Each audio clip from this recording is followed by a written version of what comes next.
Welcome to Beans and Breakdowns, a podcast dedicated to bridging the gap between specialty coffee and the heavy music community. On this episode, I'm joined by Jimmy LaDue, guitarist for the band Judiciary. So grab a fresh cup of coffee and wake the fuck up!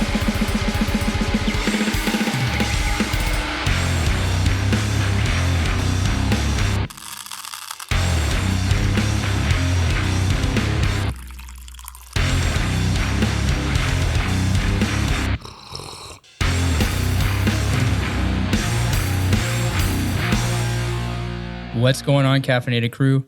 Today I'm joined by Jimmy from a few bands, Judiciary, World I Hate, Low End, formerly of Cross Me. What's going on, Jimmy?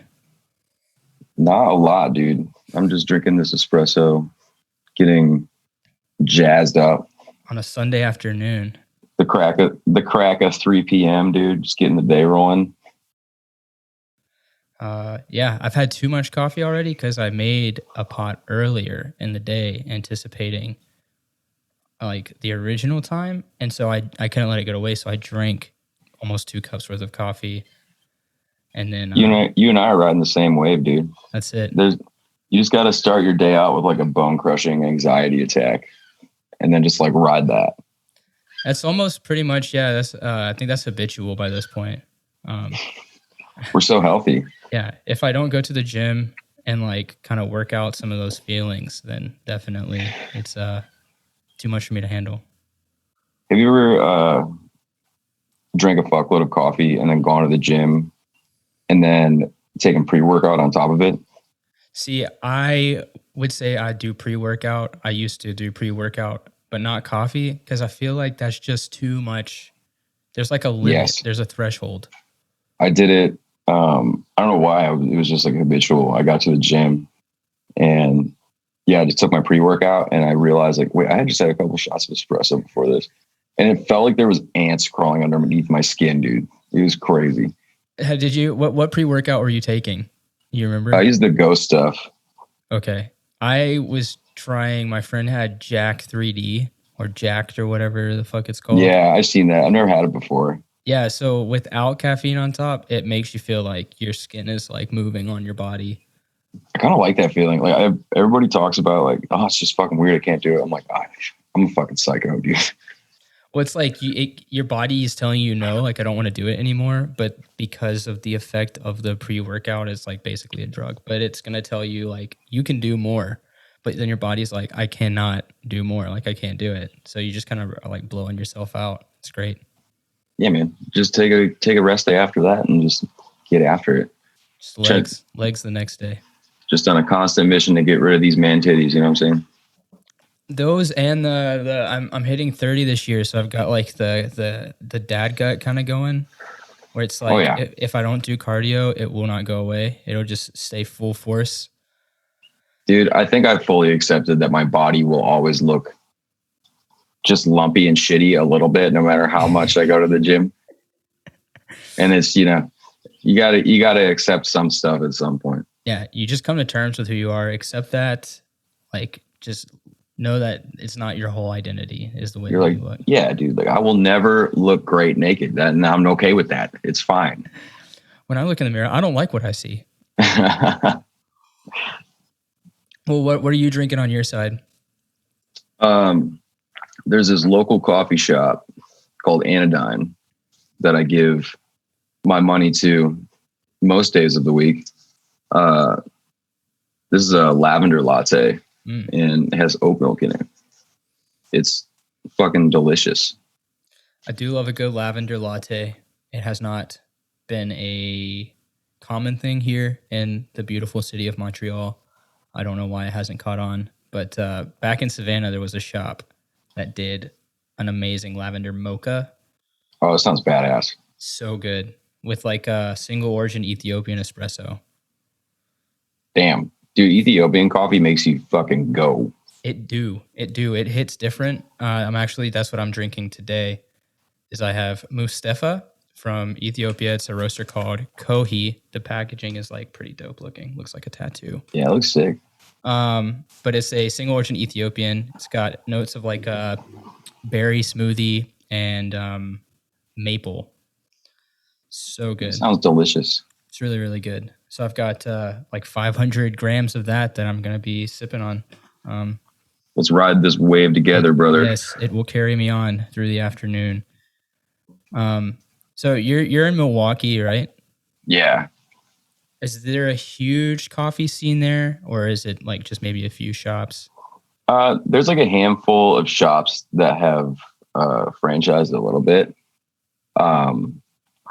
Yeah, it's kind of like a new scene when it comes to like, I feel like Milwaukee is turning into Portland, but without like the tourism and the flock of people moving here because the winter sucks so much. But like, yeah, I mean, like there's just plenty of, it's funny, like whenever we're on tour, I always joke, like, I need a coffee shop that looks like a science store. Like they do like science experiments where there's like beakers on the wall and like there's a pretentious asshole behind the counter who will like judge my coffee order. And after they judge me, they say, that'll be $78 for your 1 cup of coffee. And I gladly go here. Mm-hmm. So yeah, long story short, there's a couple of those popping up in Milwaukee. It's pretty dope. Yeah. I like to be shit on to start my day. That's it. If I don't have a certain level of pretentiousness that I am encountered with in the morning, then it just doesn't feel right. Yeah. Yeah. It's humbling. I'm the pretentious one at work because I make a pour over every morning at work for like the first 10 minutes in the office. And they're like, why do we have an espresso machine? I'm like, because y'all are putting like $10 bags of coffee in there.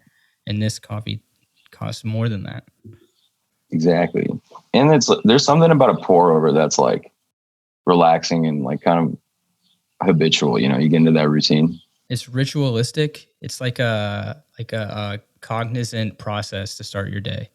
Yeah, dude. I used to do that with either a pour over or a French press. That was my move. I started on a French press and then graduated to this beautiful V60. Goddamn. Thanks to the pandemic, you know, when you find hobbies that you didn't think you had, but then you actually do because you watch 5 YouTube videos and apparently that's all you want to do. That's all I did over COVID was just like walk in circles around my house, like freaking the fuck out, just getting like 75 new hobbies a day. Oh my God. Yeah, my wife hated me because she was working through it and I was laid off for the better part of 2020. So it's like, I think I'm going to get into fixed gear biking. She's like, why are you going to do that? I did, and then gave it up very quickly. But yeah, it's finding new hobbies through the pandemic. And then it's the ones that stick, you know, those are what you keep. So coffee was the one, and I guess podcasting was the other one. So that's badass, man. The one that stuck for me was like woodworking and like building shit. I got like mad into being like crafty and like just making shit look cute, you know? I built, so like at my job, I was laid off for a while, but I was like the only staff that got brought back. I work at a cocktail bar, is one of my jobs. And, we built out this tiki bar in the back patio area because we couldn't like do service. Mm-hmm. So that's when I started working with like miter saws and I was just like, this shit makes me feel manly, dude. So like, yeah, I just like started building. I built my own bar. I just like built like a bunch of random shit, just constantly making noises with loud equipment. It was dope. Yeah. You invested some money into like a set of Carhartt overalls. Yeah. I'm looking the part for sure. Like, and I think the overalls translate into me being like a pretentious coffee guy too. Mm-hmm. Yeah. There's levels. Cause then when you introduce mixology into that whole kind of like metaverse of being a hipster, because that's the other hobby that stuck for me was I just got super into mixology. I'm like, I think I can make, you know, dude, we could talk for hours about all that shit. We on paper we suck. Yeah. Like we're a very small group of people that everyone hates. Yeah, dude. We're the coffee snobs, we're the mixologists, you know. Mm-hmm. What's your favorite cocktail? Oh fuck, probably a Oaxacan old fashioned. That's just what I always go towards. But it has to be the right bar. This is the, but if I'm just kind of like out and I want to test the waters, it's Negroni. Oh, dude. Yeah. Can't go wrong. I'm surprised you said that. It's kind of a deep cut, dude. Is it? I mean, like around here, like I think cocktail bars are kind of few and far. Well, there's like a handful, but like, there's only like 2 bars in this city that I could walk into and say, I want a Oaxacan old fashioned. And they would know it. Specifically, maybe only like a handful of bartenders will know what that is in the city. That's same here. Cause in Montreal, it's not like a huge agave scene. There's like maybe 2 or 3 bars that you could walk into and be like, give me a Oaxacan old fashioned, and the bartender would know. But those bars that do them are usually pretty fucking good. Yeah, dude. So is there a lot of cool cocktail bars up there? There's a few. There's one that's really cool. It looks like almost like a Tarantino-esque style.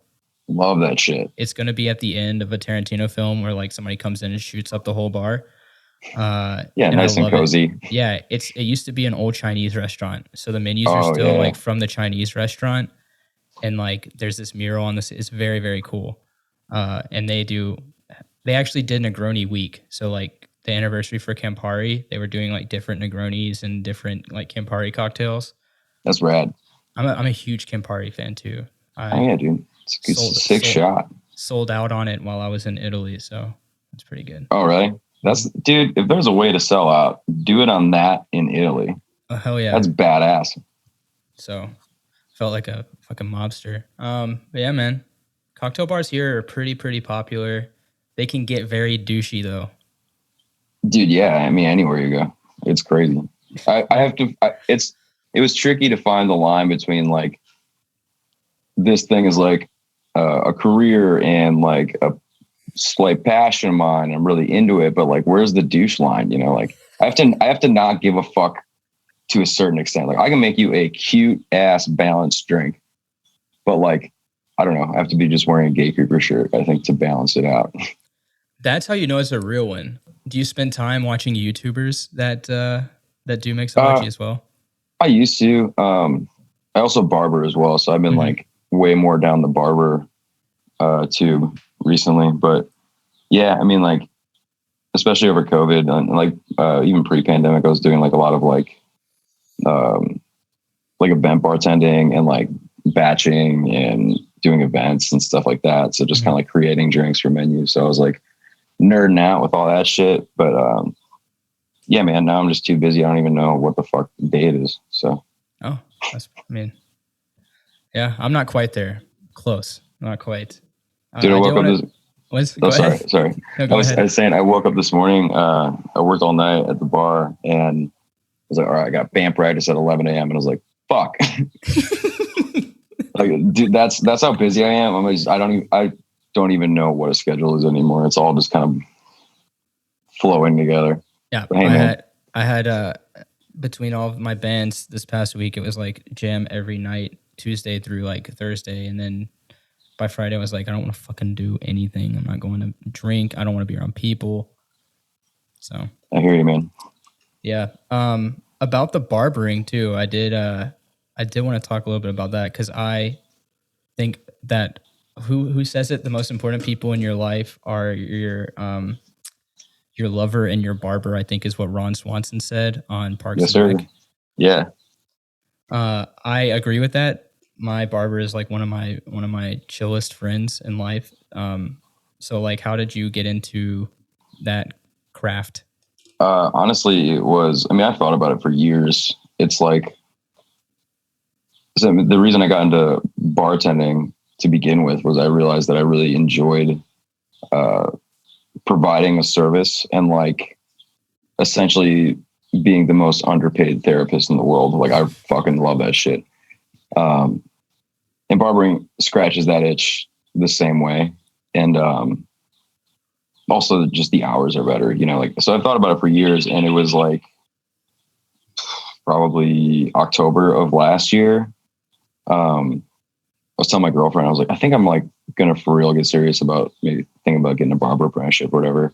The next day I went to work and it was just like a fucking shit show. And it was like 4:30 in the morning and my back was destroyed and I couldn't feel my legs. And I was like, fuck this. And I messaged, the owner of the shop that I'm currently at. I was like, hey man, like I'm thinking about, getting into barbering. Like, how would you suggest, I go about it? Like go to school or like get an apprenticeship? And he was just like, I would do an apprenticeship because you can like, build clients as you're learning. I'm like, oh, cool. Well, if you hear about anything, let me know. He's like, I got an open chair, just come in tomorrow. And literally I was a barber the next day. That's fucking dope. So yeah, it worked out really well. The dudes that own that shop are fucking sick. They're just like old punk dudes. Mm-hmm. And yeah, so they're cool with like everything. That's the same with mine. When I found mine, I had a hard time in Montreal finding a non like hype beast or douchey barbershop. It's very difficult. But I actually met my barber at a Jesus Piece show, which thank God. And they all work at this barber shop together that's run by like old straight edge hardcore dudes and like black metal fans and shit like that. I'm sure they're not doing like clipper cuts that are like really edged out and like the lines are crazy. Like, it's like more natural and like just like a chill vibe. Well, so my barber is Mexican, another dude's Colombian, another dude's Mexican, and then one dude is from Quebec. And then they have a dude from Vancouver. But they all cut very differently. Like the dude's a Vancouver punk. And he does a lot of like, the taper fade. Yeah. With the mullet deal. And mine just does straight up like Mexican style fades. Dude, that shit's hard. I didn't realize it is a craft in itself, but like I was like, yeah, it can't be that bad. And I look like a fucking idiot for the first couple months. I'm like, God, dude, I am like, luckily I have enough friends that don't give a single fuck about what they look like. So like I just made them look real bad for a while, but it's getting better. We're trucking along. Are you one of those barbers that will refuse to give your friends a certain kind? Like if it's a client that's like, I want this, then you'll do it. But if it's like a friend that you don't want to look stupid, will you say like, I don't want to cut your hair that way because I care about you? I haven't quite run into a situation like, are you saying like somebody asked for a specific cut and I'm just like, there might be like one or two situations where like somebody comes in and like walk-ins or whatever, where they're like, I want this cut. I'm like, well, dude, you're like bald. So like, you can't, or like, dude, like that'll like, if they're trying to hide it, first of all, I don't know. This is maybe a public announcement. Nothing makes you look more fucking bald than trying to hide the fact that you're bald. Like commit, dude. You just get after it. Like some of these people that I'm cutting are like, they got like, like the show Seinfeld, George Costanza, he's got like it's the crop circle. Yeah. Yeah. They got the Costanza hair and they're like, yeah, like I want a pomp. And I'm just like, but you're missing most of the pomp. You're missing all the pomp. What do you want me to pomp, bro? Like, yeah, dude. So, I've run into situations like that a little bit where like, you just straight up can't. And I'm like, I will do my best to make you look handsome and get laid. But I will tell you right now, it's going to be impossible to do that. Just fucking cut your hair. Be FUBU shirt guy. Everybody wants to be FUBU shirt guy. Just commit. What band is he playing? Fucking at LDB, he was like doing the same shit. And same as FYA, dressed exactly the same. Yeah. He plays in some band from Florida. I forget what they're fucking called. Either way, the band's sick. They did the pre-show, but yeah, I think that dude, I have no idea what his name is, or I think he maybe lives on the East Coast, or no, Florida, obviously. But yeah, he's just unapologetically that way. And I think it's so sick. He's just like, yeah, people talk shit on the internet. I get punched in the face every show I go to for being an asshole, but he just does it. I think it's so rad. Somebody said that he was like, I read a comment on a Hate 56 video where they were like, dude is stocking up on Sky Miles. I thought that shit was one of the funniest comments I've ever seen. That's fucking funny. But I think Trey actually mentioned from Creeping Death, he said that he was from like the Dallas scene. Really? Yeah, I don't know. I know. That's right. No, he is from Dallas, dude. Because Judiciary played a show, played the God's Hate shows in Texas. Mm-hmm. And I remember seeing that dude. I didn't know it was the same guy at the time. But I was like, who is this fucking psycho that is literally trying to fly right now? And it was like the whole time. It didn't stop. It was just, and I was playing and I was like, Jesus Christ, man. Like you have no idea what's going on anymore because you're just watching his next fucking acrobatic set. That's kind of what it was. Yeah, I would it would stop for like a second and I would try to focus on whatever part I was playing. And then it would happen again. I would just get thrown off. Whoever that dude is, I appreciate you. Keep doing that psycho shit.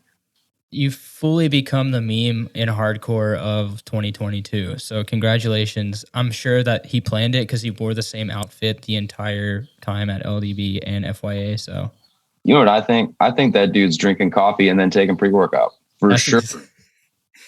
He's going, dude. Yeah. He it's almost like blank behind the eyes too when you watch him. It's just like he's like a stage diving zombie almost. It's amazing.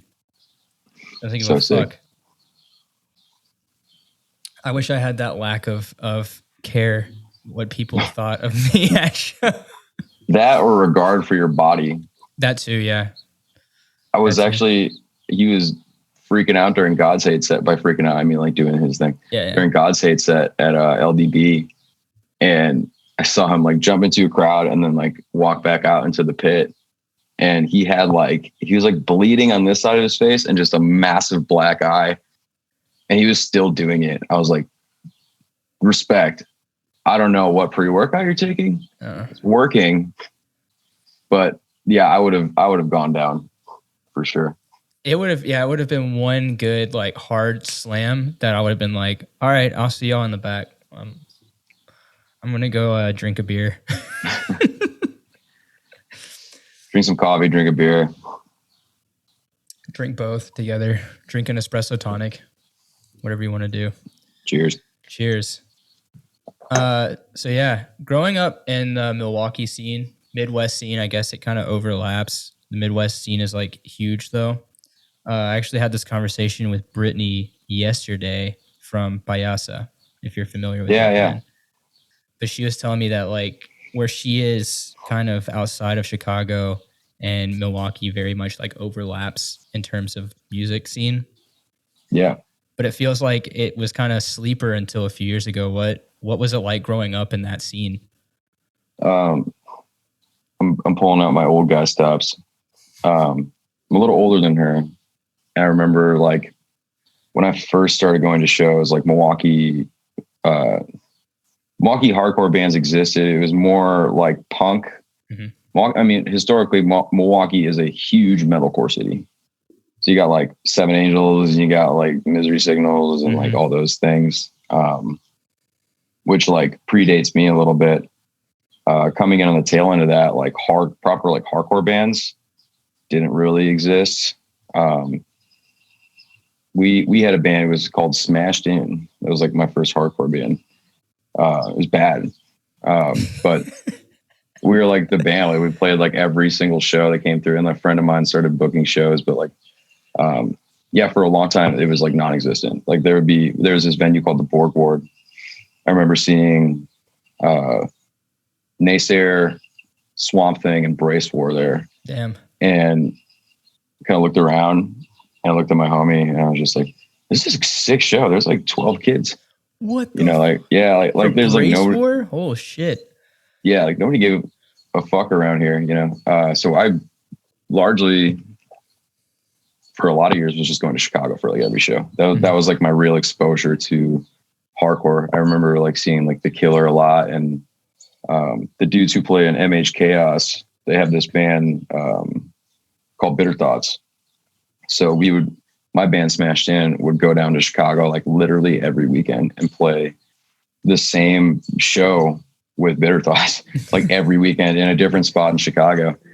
So yeah, I kind of like grew up down there.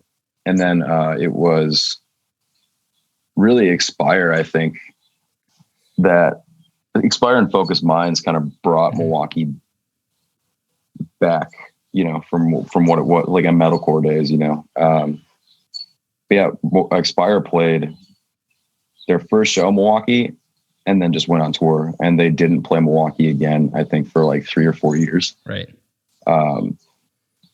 So, I mean, yeah, just growing up around that, I guess I just lived in Chicago, But it's cool because we made a lot of friends down there. So when like shows started to pop up in Milwaukee, they would roll up, and then all of a sudden like Indiana got involved in like that like whole loop, and then also Minneapolis is involved. So there's this like kind of like around Lake Michigan, where we all kind of go to each other's shows. And I think it really, like, speaking of Milwaukee hardcore, it really blossomed when like more promoters started getting after it, right? And like reliable ones. That in tandem with like Expire and Cross Me, both independently touring a lot. The shows here were fucking, there still are. I think this is a fucking crazy scene now, but like back then it felt so much more exciting because like like one of my bands was involved in that, right. And B, it just wasn't, it was so fresh of like, dude, 2 years ago, this was like unheard of, you know, like 100 kids at a show on a Tuesday. What the fuck is that? You know?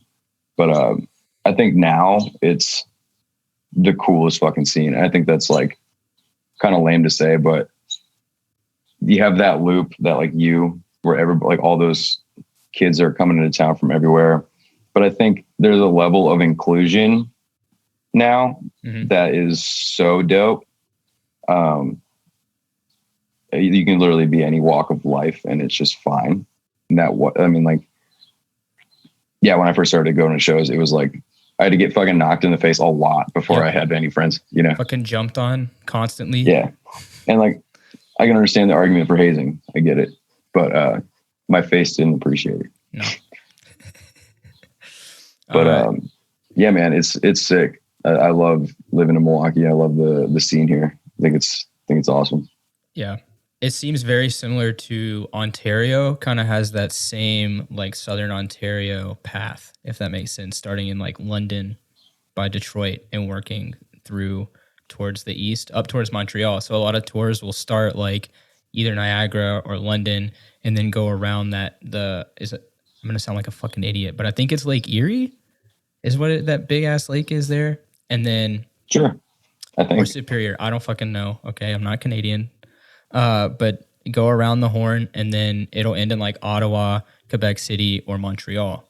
Yeah, I've done that. I've done that loop many times. Yeah. So that's really cool because a lot of those kids, even talking to bands that are from that area, like Cold Shoulder, there's a really sick kind of sludgy doomy band from Welland, which is Niagara area. And then even talking with Liam from Cancer Bats, he's like, yeah, dude, you can just tour Ontario. It's pretty fucking sick. Yeah. So that's really, really cool. I love touring Canada. It's kind of like touring Europe, but like the people aren't as like weird. Aren't as weird? Dude, Europe is fucking fascinating. The things people, I mean, like obviously like all love to everybody in Europe. I fucking love being over there, but like it's just different. But like Canada is like, they're just as excited. Like the kids that are going to show, they're just as stoked, and everybody's so fucking nice, and like they treat you like you're fucking royalty. You know, it's dope, man. So being from the Milwaukee scene, why do you play in a band that is from Lubbock, Texas? I've never heard that question put so simply, and it does sound crazy, doesn't it? It's kind of weird because they're like Lubbock is a half drive away from each other. Yeah. Lubbock is a fucking weird, desolate place in itself. There's a whole different conversation. But long story short, my old band, Stone, going back even further, one of Cross Me's first tours through Texas, we played Lubbock. This fucking lineup was so weird. It was Mongrel, which is the band that a lot of the dudes from Ivy League played in. It was like their hardcore band. Sick fucking band, by the way, if you can find that demo anywhere. Cross Me, and then Blood Stand Still, and Judiciary. That was Judiciary's first show. And I didn't find out any of this shit till later, like in the van. But yeah, like Cross Me came out with our demo, and those dudes were like looping it. They were like obsessed with it. And Israel was just like, yeah, I was just trying to like play riffs that sounded like yours. I was like, that's crazy. And this is like while I'm on tour with them. So I'm like, this is like some weird full circle shit. But so their first show is a Cross Me show in Lubbock at this venue, Jake's. Years later, we play in Stone, and Stone takes out Judiciary. So we're doing like a run with them. And then that's when we can get like a little bit closer and like a little bit more like homies. And then everything with Stone happened. And I mean, you can just Google the details of that situation. We don't need to get into that. It was like right after that situation happened. I was like down bad. I was like going through it, and I get a call from Jake, the singer of Judiciary, randomly. And he just like kind of like in a precautionary way just goes, "Hey man, so I know you don't have anything going on." And I was like, "You're right. What's up?" Because we were supposed to be on tour. We were supposed to do, it was the first like Knock Loose headliner. Yeah. So I was just like bumming, and he was like, "So our fill-in bass player for our first time in Europe can't do it. Do you think you could come fill in Europe with us?" And I was like, "When?" He's like, "In 6 days." And I was just like, at that point, I was like, just like I said, I was just going through it, and I was like, I need to get the fuck out of here. Like if I'm around when that tour is happening, the one that I was supposed to be on, like I'm just gonna fucking rip my face off. So I was like, yeah, give me 5 minutes. I call my boss, and I'm like, hey, I'm going to Europe for 6 weeks. And he was just like, and I was like, bye. And I bought my plane ticket, and I flew out early. I went to Amsterdam for a couple of days, like by myself. Yeah. And met up with them. And so that was like the first of a handful of tours that I did like for hire, you know, like filling in. And yeah, we just became like best friends. Like it's like being in a band with those dudes is how I always envision that's what being in the band is like, you know, like everybody is just on the same page, dialed in, like has such respect for each other. And like, I think for them, they're so tight because I mean, they grew up together in Lubbock, and they're liking such a niche style of music. There's only a handful of people in a town like that, you know? But they're like fucking best friends. And it was cool to like come into a situation where everybody is already so tight knit and like gives a fuck about each other and just like wants to, like, there's no ego at all. There's like, yeah, we just want to have, write sick shit and play shows. And yeah, like 3 months before shutdown, 3 or 4 months before shutdown, they asked me to be in properly. And I was just like, yeah, it makes sense. So, yeah. And then we're going to do a bunch of sick shit. And then the world said, no, take a seat. Yeah. For months. Take a few days off. But yeah, so that's how I got into a band with a bunch of guys who are from Lubbock, Texas, which recently, so there's this bit like Lubbock on purpose. Recently we were taking pictures for the new Judiciary record. And Kyle, the bass player, was like very like steadfast. He was like, no, it has to be in front of like this specific structure in Lubbock. And I remember having that conversation and me being like, so let me get this straight. You want me to fly from Milwaukee on purpose to Austin and get into a car and drive to Lubbock on purpose to just take a picture? And he was just like, yes. I was like, dude, it's 2022. Photoshop me in. Like, you want me to go to Lubbock on purpose, dude? Jesus Christ. In front of a fucking green screen and y'all just put my body in the picture wherever you want it. I'll do 8 poses. To be fair, the pictures turned out fucking cool, which I'm excited about. It made the transit, that hell weekend, worth it. But yeah, man, Lubbock on purpose. I don't know if you've ever Googled what Lubbock looks like, but it's like, I've been. You've been to Lubbock? So technically not Lubbock proper, if that can even be a phrase, because there's like 3 streets in Lubbock. But I have worked a bunch in like West Texas and the Panhandle. Okay, so yeah, so you know what that shit's like. I have cameraman. The nearest cameraman would be Dallas or Lubbock, which is still like 4 hours away from Jesus. Amarillo. So, I mean, maybe it's just because like where I'm from, but like I grew up in the sticks, but for me, it was like, there's fields, there's like trees, there's like, and no matter what city you're going to, you can always like tell you're about to approach a city. There's like, gas stations and like Walmarts and stuff like that. Like in West Texas, it's literally like dirt stretch of road, nothing in the horizon, not at all. Mm-hmm. And then all of a sudden you're in the town, and then all of a sudden you're just out of it. There's no like, oh, I'm coming up to a city. That's what Lubbock is. I was like, it's almost scary. You guys are just in this little island of nothingness. And Austin and Jake are just like, yeah, this sucks here. It's really bad. I was working in Midland, which is actually kind of worse than Lubbock, I think. Yep. I've been to Midland before. Yeah, Midland and Odessa, which is like the strangest place I think I might have ever been to. But I was doing the Frankie Valley tour for my old job. If y'all don't know who Frankie Valley is, just fucking Google it. It's like a performing arts center in the middle of this gigantic field that's like 3 miles long. Yeah. And I was talking with like 2 of the stagehands that were at the venue that were like clearly like metal kids. I was like, y'all playing a band? And they're like, yeah, we played a band. I was like, where the fuck do y'all play? Like, who do y'all play with? Like, what do you do? And they were like, we go to Lubbock. I was like, what? It's like the weirdest conversation with the weirdest kids. I don't know. It was like an alien environment for me.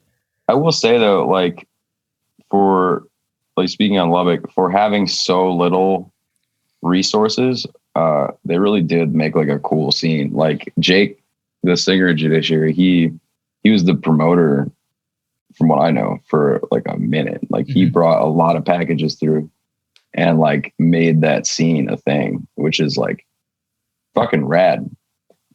Crazy that he was able to do it because like, look at that place. It's nuts on purpose. Nuts.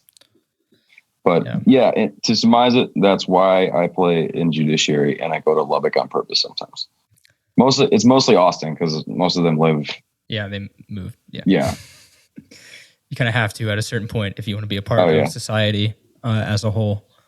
Israel still lives in Lubbock technically, but he lives on tour. So I mean, between like Gatekeeper and Judiciary, that dude's like never home. Yeah. So it just makes sense for him. Plus, he's got like a big family. He's like taking care of his little nephews and nieces, so it makes sense for him. Mm-hmm. But everybody else got the fuck out of there as fast as humanly possible. Yeah, I remember talking to I think Trey mentioned that most of the dudes, like I know Jake and some of the other dudes, had moved to Austin and Dallas kind of area. So San Antonio and Austin. San Antonio, that's a fucking awesome city too. Yeah, I love San Antonio. It was quick, brief story.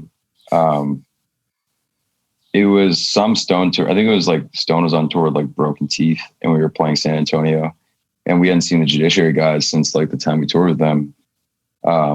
So like they roll up to the venue. I had gotten my bag stolen like 3 hours before that, which had my passport in it. Oh, fuck. And I had a vacation booked in Europe from like, I'm 3 weeks from that. So I was like stressed out, and they rolled up to the van and they're like, yo, what's up, dude? And I was like, yo, and they're like, are you good? And I was like, I'm not fucking good. Fuck this place. We parked at like some mall. And our fucking van got broken into. Mm-hmm. But yeah, that was an expensive expediting of the passport for sure. I've had to do that before too. It's not cheap.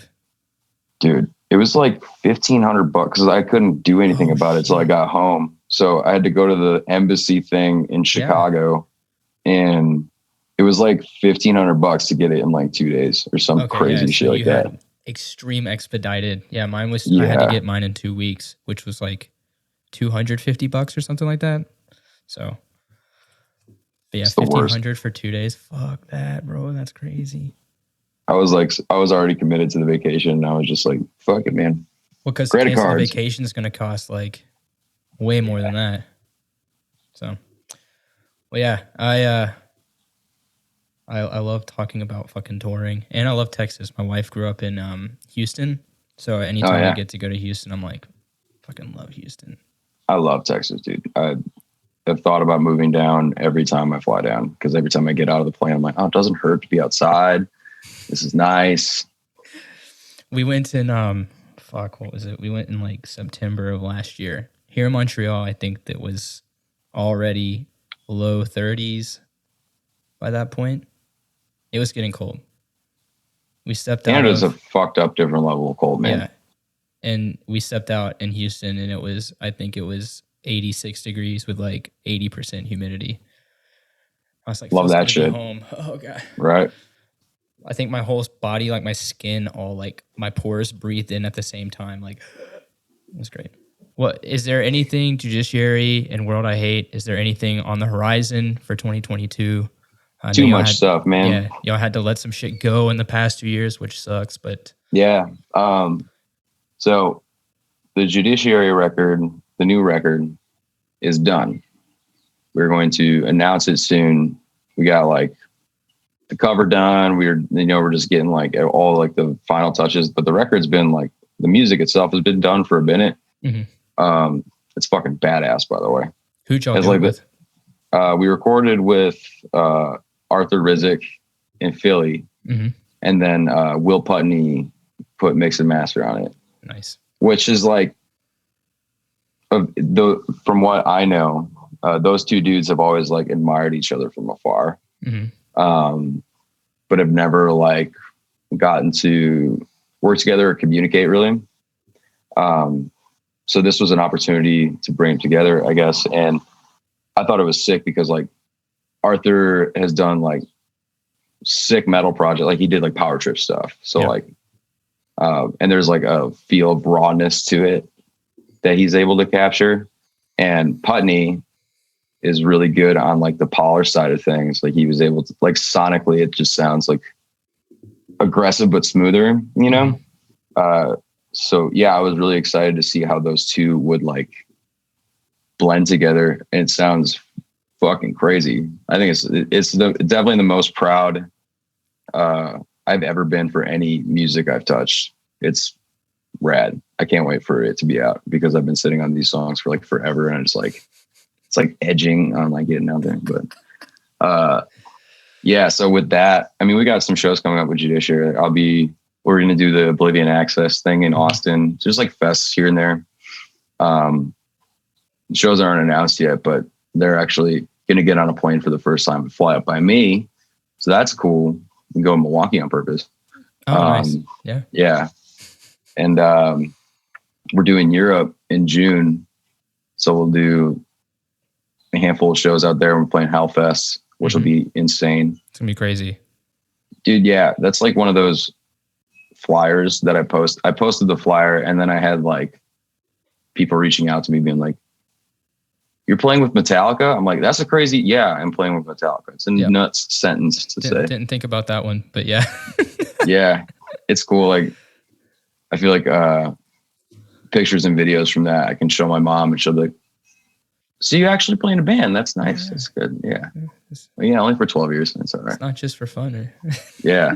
And then with the record coming out at some point this year, we're going to have more shows and tours announced for that. World I Hate, we're finishing up writing our LP. It's cool because like World I Hate, we started with the intent of let's just play like dumb caveman music and largely not give a shit. And it's just like a fun like side thing. Yeah. So like, yeah, I mean, that's exactly what it is we don't really, I mean, we care about it enough to the point where we like get to shows and play shows and like write music. But like we just made a sticker that said, "You fuck with the police ? World I Hate prefers Sting's solo work." Like it's like a bit. That's like that. Really funny. It's so funny. When my friend when Ben, our bassist, showed me the stickers, I was like, "This is the best piece of merch that any of my bands have ever done, ever. This is awesome." So it's like, yeah, like none of us want to be like too serious about it. But we got like a handful of shows in the Midwest coming up. yeah, just kind of like whenever we're free. I saw y'all's video from JJ's Bar and Grill. Shouts out the staple, man. Mm-hmm. Yeah, Brittany was telling me that that's like the spot. Yeah.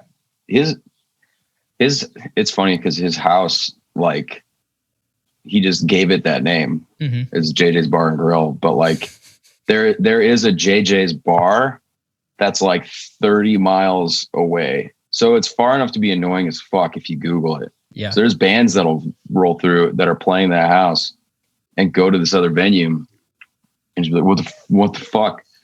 And then they don't know it's a house. They'll just get to this suburb neighborhood and it's just JJ's house. It's like a barn, right? Like in the back of his house or something?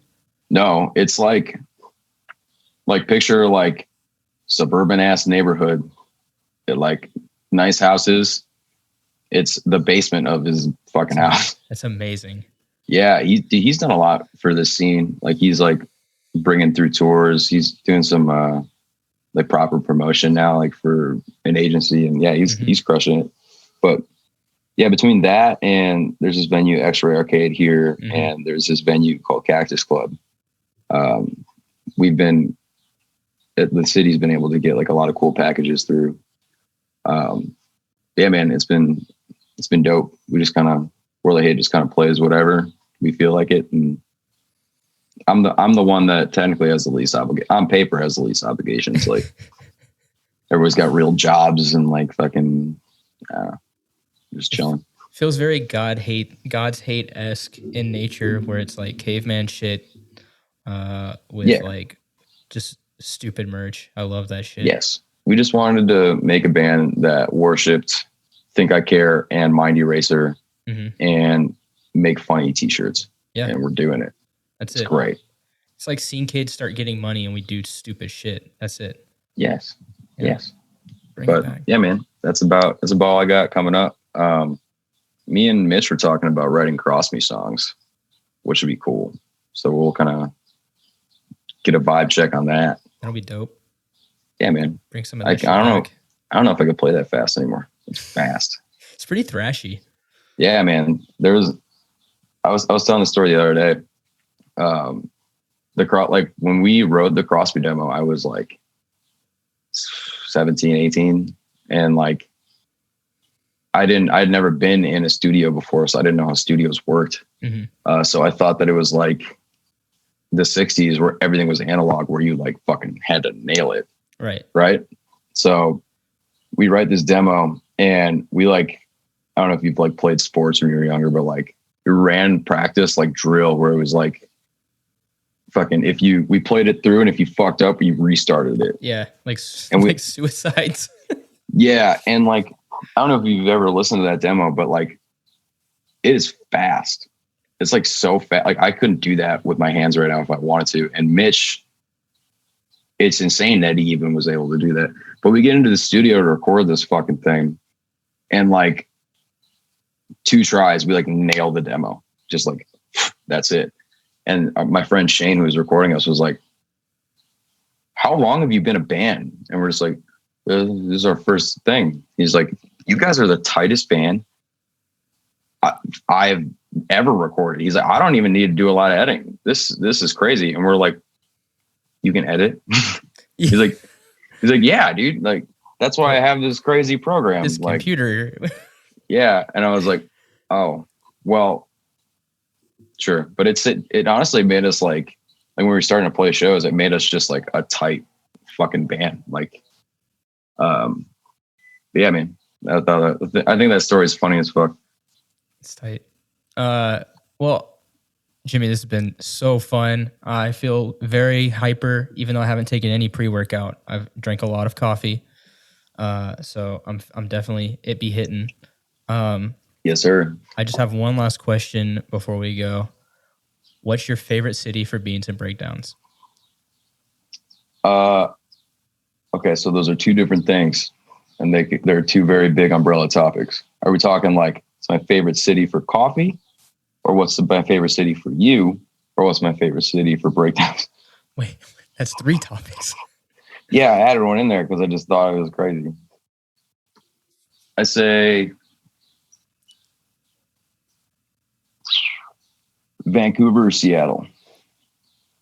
Both have like dope coffee stores. All of the coffee stores look like they have science experiments in them. Mm-hmm. Beakers on the wall. Yep. Like pretentious as fuck. Like I love it. Curly mustaches.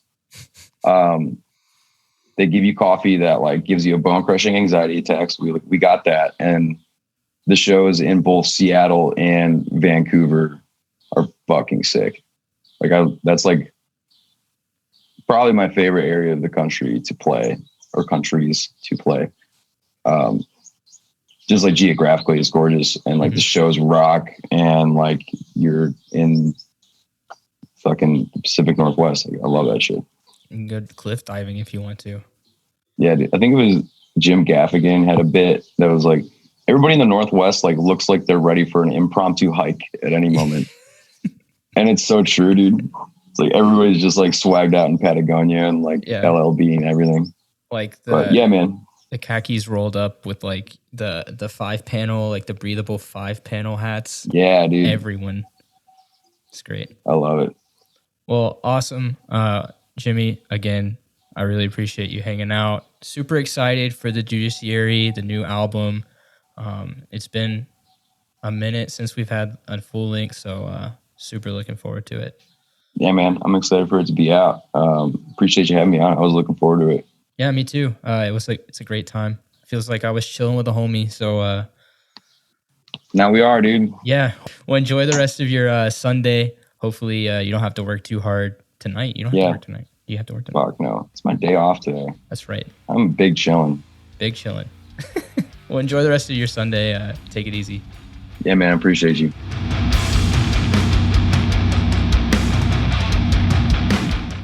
Thanks for listening to this episode of Beans and Breakdowns. I want to say a huge thanks to Jimmy for hanging out on the podcast.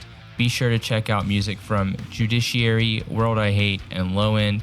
They all have music available on all streaming platforms, so go and show them some love. If you've enjoyed the podcast, please subscribe and leave a review. You can also find out more information about the podcast by following us on Instagram at Beans and Breakdowns or on the web at beansandbreakdowns.com. Until next week, be sure to stay caffeinated and wake the fuck up.